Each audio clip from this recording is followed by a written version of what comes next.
بسم اللہ الرحمن الرحیم، السلام علیکم احباب۔ مسلمان فوج اور ایران کی فوج جب جنگ کے میدان میں آمنے سامنے آئے تو مسلمان یہ دیکھ کر حیران اور پریشان ہو گئے کہ ایرانی اپنے ساتھ لڑنے کے لیے ایک تربیت یافتہ شیر لائے ہیں۔ ان کے اشارے کے ساتھ شیر بھاگتا، گرجتا اور حملہ کرتا ہے۔ مسلمان فوج کی پریشانی دیکھ کر مسلمانوں کے فوج میں سے ایک دل والا بہادر آدمی نکلا۔ وہ نڈر بہادر مسلمان ایک خوفناک اور ناقابل یقین طریقے سے شیر کی طرف بھاگا، اور شاید تاریخ میں ایسا کبھی نہ ہوا کہ ایک آدمی تن تنہا شیر کا شکار کرنے بھاگا ہو۔ دونوں فوجیں حیرت سے دیکھنے لگیں کہ یہ باہمت آدمی کون ہے جو اپنی جان کے پرواہ کیے بغیر موت کی طرف بڑھ رہا ہے۔ آدمی چاہے کتنا ہی مضبوط کیوں نہ ہو، شیر کا سامنا کرنا کیسے ممکن ہے؟ ابھی دونوں افواج کے لوگ سوچ ہی رہے تھے کہ وہ بہادر ہوا کی طرح شیر کی طرف اڑ کر گیا۔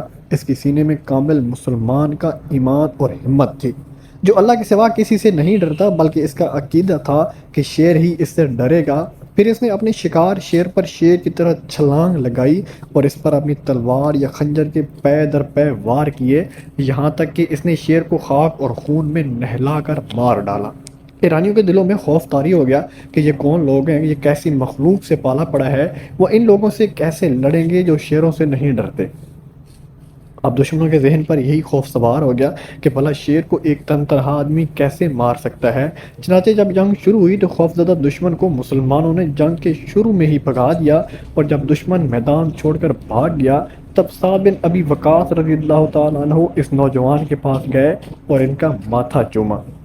اس نوجوان نے عاجزی کے ساتھ حضرت سعد کی قدموں کو بوسہ دیا اور کہا کہ آپ کی شان نہیں ہے کہ آپ میرا ماتھا چومیں، بلکہ میں چومتا ہوں۔ کیا آپ جانتے ہیں کہ وہ بہادر شیر کون تھا؟ وہ ہاشم بن عتبہ ابن ابی وقاص تھے، جو خود بھی صحابی رسول تھے، اور صحابی رسول سعد بن ابی وقاص کے بھتیجے تھے۔ احباب، ان کا لقب مرکال تھا، یعنی وہ بہت تیز دوڑنے والے، اور اتنے تیز کہ شیر کو بھی شکست دے ڈالی۔ احباب، میں امید کرتا ہوں آج کی ویڈیو آپ کو اچھی لگی ہوگی۔ اگر ویڈیو پسند آئے تو پلیز میری ویڈیو کو لائک اور میرے چینل کو لازمی سبسکرائب کر دینا، اور بیل آئیکن کے بٹن پر کلک کر کے آل پر کلک کر دینا تاکہ ہر آنے والی نئی ویڈیو کا نوٹیفیکیشن آپ تک پہنچ سکے۔ ملتے ہیں انشاءاللہ نیکسٹ ویڈیو میں، تب تک محمد اسلام کو دیجیے اجازت۔ اللہ حافظ۔